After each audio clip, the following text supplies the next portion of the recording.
오늘은 주님은 늘 희망을 보십니다.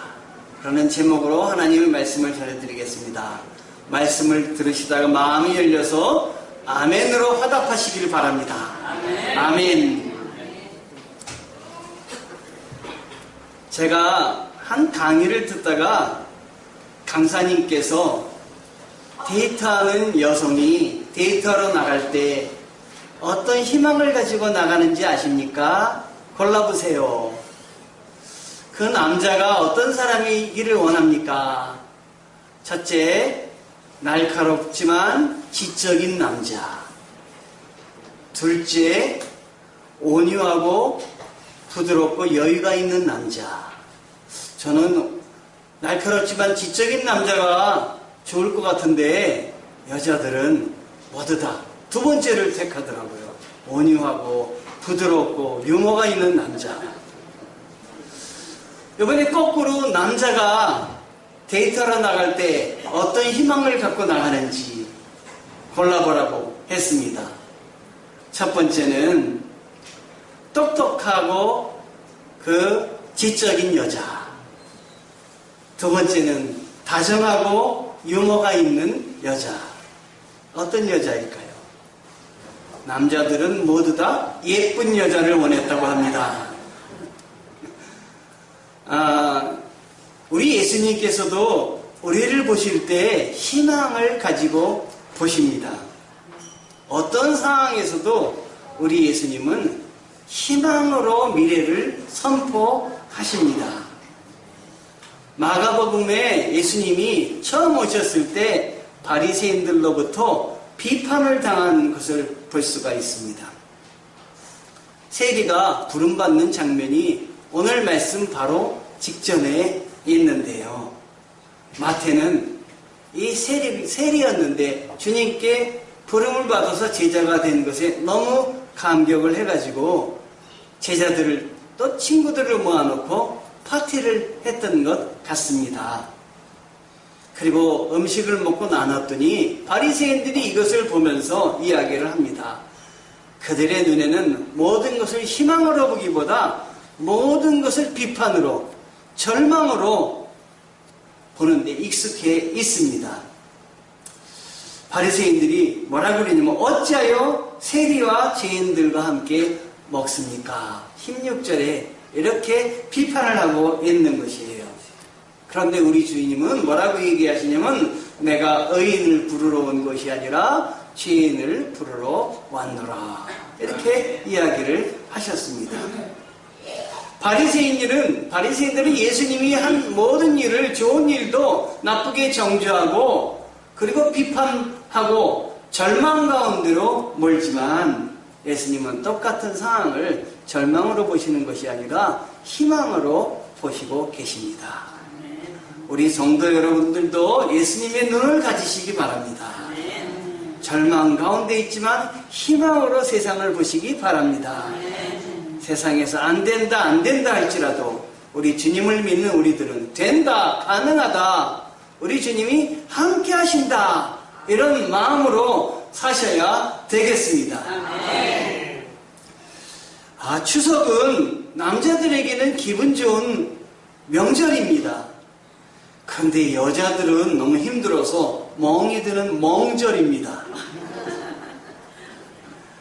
지난 금요일 추석도 가깝고 해서 식구들에게 미안한 마음이 들어서 제가 설거지를 하기로 작정을 했습니다.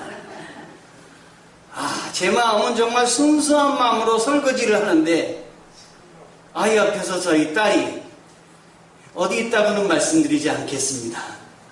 이 딸이 저에게 아빠, 설교에 예학거리가 필요하신가요?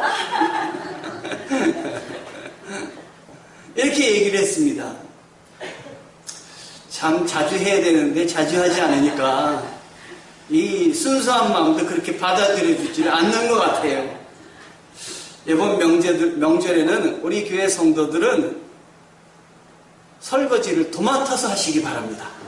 특히 남자들은 도맡아서 하시기 바랍니다. 이 정도 남은 여자 성도님들은 박수를 쳐야 되는데 남자 성도들은 큰일 나셨습니다. 명절에 애쓰는 우리 여성들, 희망의 눈, 긍정의 눈으로 바라보며 함께 나누는 즐거움이 있었으면 좋겠습니다. 우리 남자 성도들은 이번에는 우리 여자 성도들을 모시고 친가에 먼저 가지 마시고 처가로 먼저 가시기 바랍니다. 그래서 처가댁에 가셔가지고 한번 인사하시고 한참 놀다가 저녁 때쯤 친가에 가셔가지고 인사하시고 집에 돌아가시기 바랍니다. 자, 이렇게만 설교하면 칭찬 많이 받을 것 같아요. 예수님 당시 엄격한 유대인들은 설거지를 할 필요가 없었을 것 같습니다. 왜냐면요, 이 엄격한 유대인들은 일주일에 몇 번을 금식하냐면 2번이나 금식을 했습니다. 그러니 2번 금식하는데 무슨 설거지거리가 나오겠습니까? 이렇게 2번 금식하는 것을 또 자부심을 가지고 살았어요. 난 2번 금식해. 그리고 자랑하면서 떠들고 다녔어요. 사실은 우리 주님은 뭐라고 하셨냐면 금식은 떠들지 말라. 조용히 해라. 금식하는 걸 나타내지도 말라. 이렇게 얘기했잖아요. 근데 이 사람들은 금식을 많이 하는 걸 자기 신앙의 척도로 삼아서 막 자랑을 했던 것입니다. 그런데 예수님의 제자들은 금식하는 때에 지금 금식을 하고 있지 않는 거예요.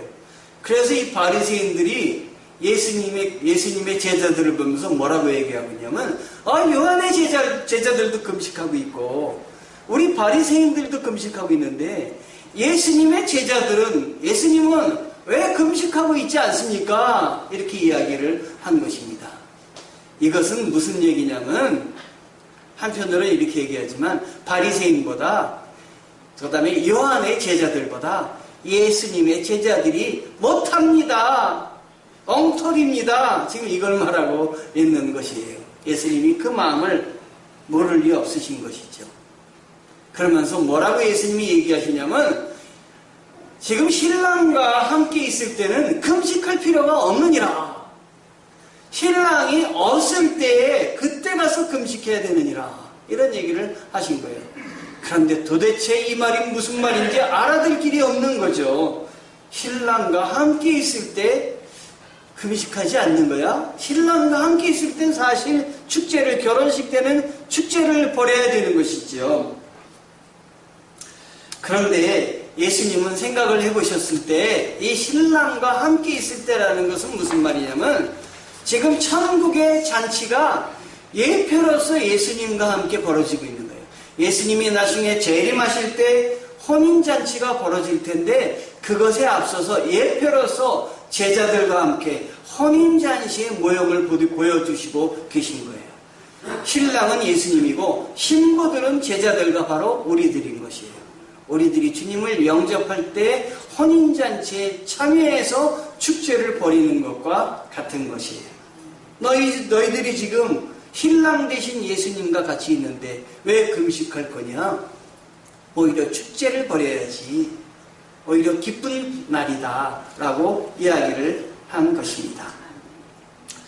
금식의 원래 의미는 무엇이냐면 내 의지와 자아를 버리고 그리스도를 나의 마음속, 나의 인생의 전부로 받아들입니다 라고 생각할 때 금식을 하는 것이에요. 이 금식할 때는 자기 자랑이나 내 공로나 이런 거는 빼야 되는 것입니다. 그런데 그런 마음으로 드리지 않고 자기를 자랑하고 내가 금식하니까 신앙심이 높다 이런 걸 자랑하려고 했던 이 바리새인들에게는 긍휼의 눈이 전혀 없었던 것이에요. 사람을 희망으로 보려고 했던 이 마음이 없었던 것입니다.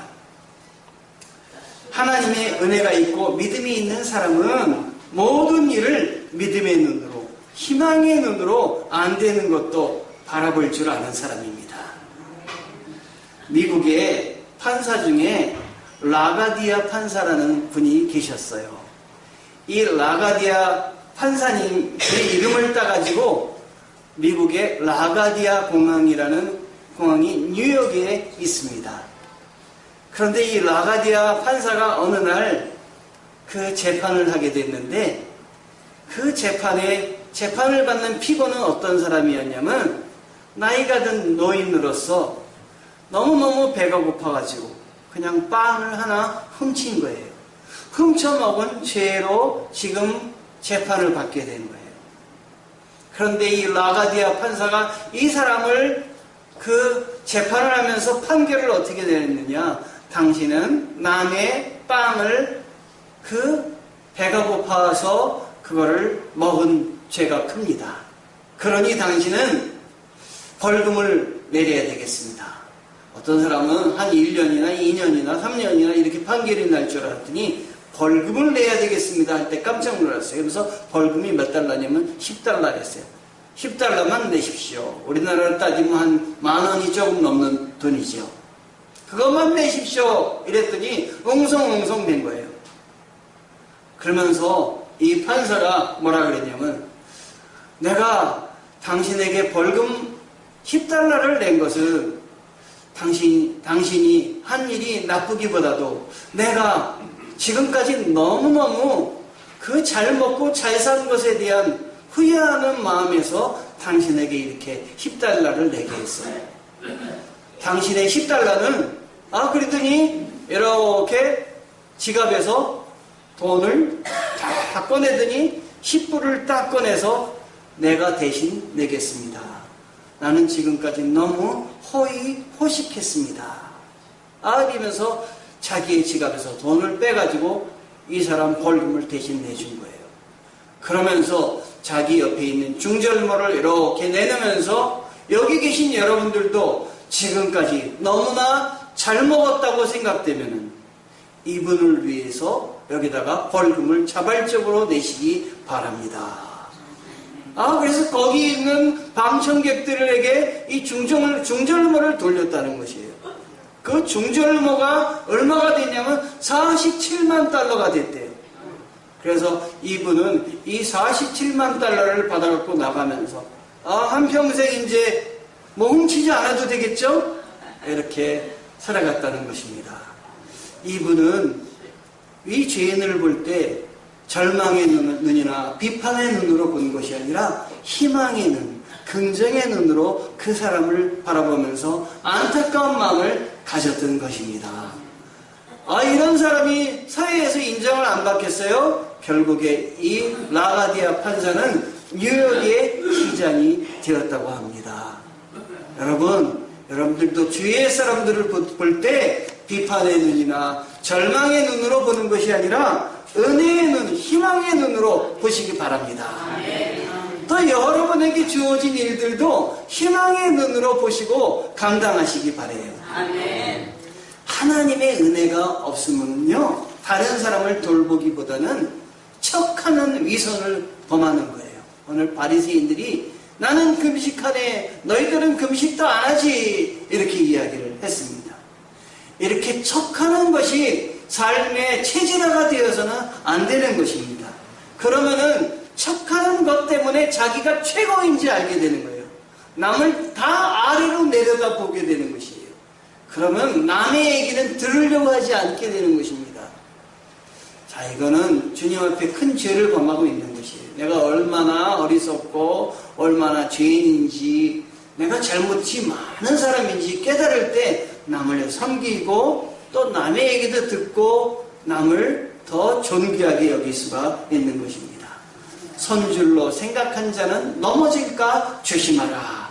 주님의 말씀입니다. 참된 신앙생활하는 사람은 봉사하면서도 요란하게 떠드는 게 아니라 조용하게, 겸손하게, 그리고 남에게 나타내지 않고 주님께 영광을 돌리는 마음으로 그렇게 봉사하고 섬기는 사람이 귀한 사람입니다. 삶에서 안 되는 것 같을 때 내 힘으로 살지 마시고 주님의 은혜를 희망으로 보신 주님의 눈을 가지세요. 이스라엘 백성들이 광야에서 주님이 가나안 땅으로 들어가라 그랬을 때 그냥 들어가면 되는데, 가나안 땅을 주시겠다고 했으니까 들어가면 되는데 주님의 눈으로, 희망의 눈으로 보여지지가 않는 거예요. 그래서 그들이 정탐꾼을 보내게 해주십시오 요청을 했어요. 그래서 한 지파에서 한 명씩 뽑아가지고 12명이 간 것이에요. 근데 12명이 가가지고 그 땅을 보니까 그 땅은 무기도 많고 장수도 많고 힘도 많은 것 같고 먹을 것 많지만 가서 이길 것 같지는 않은 거예요. 그래서 12명이 돌아와서 그 중에 10명이 어떤 복을 했냐면 절망적인 복을 했어요. 하나님은 들어가라 그랬으면 하나님이 들어가라 그랬으면 되는 거예요, 여러분. 그것만 바라보고 가야 되는데 가서 자기들의 눈으로 살펴보려고 애당초 그게 잘못이었어요. 그리고 들어갔던 사람 중에 2명 여호수아와 갈렙만이 저건 하나님이 우리에게 주신 땅이다. 우리 저기에 희망이 있다. 우리 들어가면 저걸 주신다. 그런데 사람들이 그 2명을 따른 게 아니라 10명 숫자 10명의 사람들이 보고 온 것을 그걸 보고 낙심을 하고 좌절을 하기 시작했던 것이에요. 그래서 결국에 어떻게 되냐? 하나님은 10명에게 속한 사람들 다 못 들어간다. 2명에게 속한 사람만 들어간다. 하나님은 어떤 하나님이시냐면 절망하지만 다 안 되고 이제 더 이상 내 힘으로 안 된다라고 생각할 때 그때 포기하는 사람도 있지만 다 내가 무너질 때 주님에게 희망을 갖고 주님을 바라보는 사람들과 함께 해주십니다. 내 희망이 내 창이 다 무너지고 꺼졌을 때 내 불이 다 꺼졌을 때 주님은 그때 불을 켜십니다. 믿으시기 바랍니다. 그래서 주님이 동행하여 주시어서 희망의 눈으로 잘되게 해주신 줄 믿습니다. 병원에서 치료 안 된다고 하더라도 여러분 낙심하지 마세요. 주님을 붙드세요. 지금부터는 주님이 하십니다. 주님이 치료하여 주시옵소서. 주님이 회복시켜 주시옵소서. 내 힘으로 사업이 안 될 때 포기하지 마세요. 주님, 이제는 주님이 하십시오. 주님이 손을 어루만져 주시옵소서. 아멘. 저는 설교하다가도 제 손이 이렇게 왔다 갔다 해요. 이게 뭐냐면 제 손이 아니라 주님이 함께 하신 손이라고 믿어요. 주님 치료하여 주시고 회복시켜 주시옵소서. 사람이 안 돼도 하나님이 되게 도와 주시옵소서. 놀라운 영적인 은혜로 눈이 떠지게 도와 주옵소서. 성령께서 움직이시면 안 될 일이 없습니다. 아멘. 예수님께서 우리에게 복음의 본질은 자기 율법을 가지고 판단하고 비판하고 정죄하는 삶이 아니라고 가르쳐 주셨어요. 신랑이 되신 주님께서 희망으로 세상을 보는 것 같이 함께 기뻐하면서 아름다운 주님의 아름다운 삶을 전파하는 삶을 살아야 되겠습니다. 안 될 것 같지만 여러분 생각이 안 된다 하지 마시고 주님의 말씀과 복음을 붙잡고 된다 생각하세요. 아멘. 제가 책을 읽다가 김수민의 너에게 하고 싶은 말 샘 앤 파커스라는 책의 프롤로그에 나온 글을 읽게 됐어요. 참 좋아서 소개를 합니다. 사막이 아름다운 이유라는 제목이에요. 사막이 아름다운 이유는 어딘가에 있을 오아시스 때문이라잖아요. 내가 사막 위를 헤매고 있어도 포기하지 마세요. 눈앞에 있을 오아시스를 찾지 못하고 있을 뿐이에요. 무너지고 있을 때, 흔들리고 있을 때, 상처받고 있을 때, 의지하고 싶을 때, 더는 그럴 수 없도록 당신에게 놀이기구 안전바 같은 역할을 해드릴게요. 항상 당신을 응원합니다. 참 좋은 글이라 생각하면서 저는 이거를 복음의 입장에서 재편집을 해봤어요. 오아시스를 주님이라고 생각을 해봤어요. 사막이 아름다운 이유는 어딘가에 계실 주님이 있기 때문입니다. 내가 사막 위를 헤매고 있어도 포기하지 마세요. 눈앞에 있을 예수님을 찾지 못하고 있을 뿐이에요. 무너지고 있을 때, 흔들리고 있을 때, 상처받고 있을 때, 의지하고 싶을 때, 더는 그럴 수 없도록 당신에게 놀이기구 안전바 같은 역할을 해드릴게요. 예수님께서 항상 당신을 응원합니다. 아멘. 여러분, 그래서 성경은 이야기합니다. 로마서 15장 13절에 소망의 원천이 되시는 하나님이 여러분에게 믿음으로 기쁨과 평안을 마음껏 누리게 하셔서 여러분의 소망이 성령님의 능력으로 넘치시기를 바랍니다. 아멘. 우리 하나님이 우리를 먼저 돌봐 주신 것이에요. 삭개오가 서 있었을 때 삭개오는 세리인데 이 세리 중에서도 삭개오는 사람들이 매우 싫어했어요. 그런데 이 매우 싫어하는 것이 삭개오가 세리이기 때문에 정말 돈을 많이 추가로 받았기 때문에 싫어하는 것이 아니라 삭개오 자체가 나쁜 사람이었어요. 삭개오가 예수님을 만나기 위해서 뽕나무 위에 올라가가지고 거기에 올라갔다고 하는데 이 뽕나무 위에 올라간 어른이 올라간 그 자체도 이렇게 보기 좋은 모습은 아니었을 거예요. 그런데 이 삭개오가 뽕나무 위에 올라갔을 때 사람들은 뽕나무 위에 올라갔기 때문에 예수님을 만났다고 생각을 하는데 전혀 아닙니다.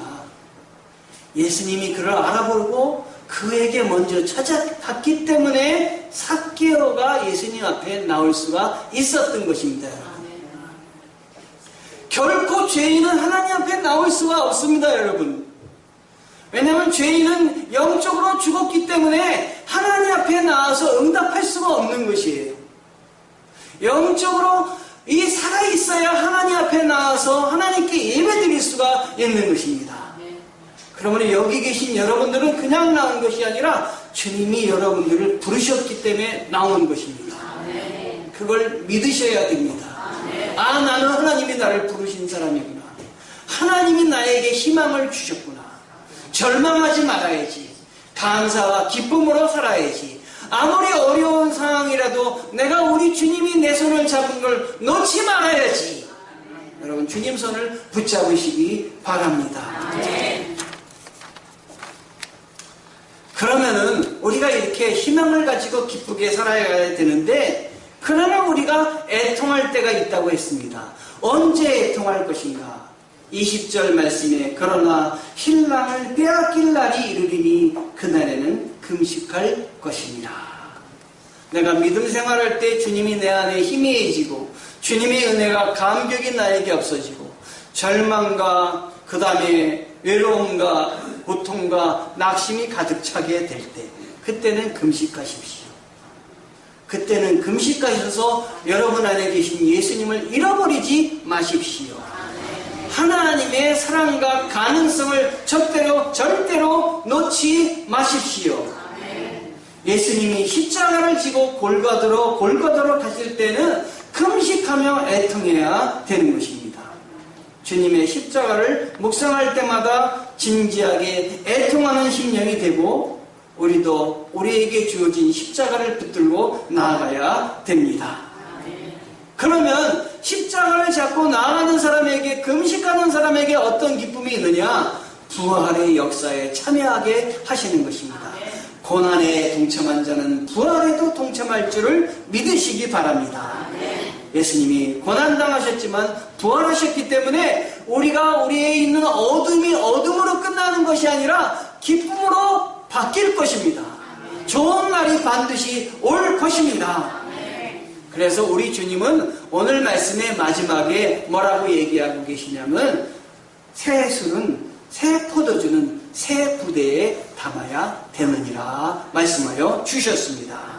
우리가 희망의 모습, 희망의 마음은 희망의 포도주에 담아야 됩니다. 과거의 불만과 절망과 비판과 이런 모든 일들이 있다면 과거의 헌부대에 담으셔야 되겠습니다. 그건 버리셔야 되겠습니다. 그걸 새 부대에 담아가지고 가려고 그러면 어떤 일이 있느냐? 새 포도주를 새 부대에 담아야지 헌부대에 담아버리면 팽창력을 감당할 수가 없어갖고 터져버리는 거예요. 터져버리면 고통이 있는 거죠. 왜 터져버릴 지경이 됐느냐? 새 것은 새가에 담아야 되는데 옛 것을 아직도 떨쳐버리지 못하고 거기다 담으려고 그러니까 터지는 것입니다. 여러분은 여러분의 인생이 터지지 않기를 바랍니다. 하나님의 은혜로 가득 차기를 바랍니다. 우리는 살아가면서 비판하고 정죄하는 율법적인 사고를 가진 그 바리새인들처럼 옛날 부대에 우리의 신앙생활을 절대로 담아서는 안 됩니다. 이해하고 덮어주고 사랑하는 희망의 눈으로 세상을 바라보는 복음적인 사고를 가지고 새로운 부대에 우리 신앙생활을 담아야 되겠습니다. 주님께서 모든 사람들을 보시면서 늘 희망의 눈으로 보시고 행동하셨듯이 어려울 때 나와 함께 하시는 동행하시는 주님을 믿고 희망과 긍정의 눈을 가지고 여러분의 인생을 살아가시는 우리 귀한 하나님의 일꾼들 되시기를 바랍니다. 기도하시겠습니다.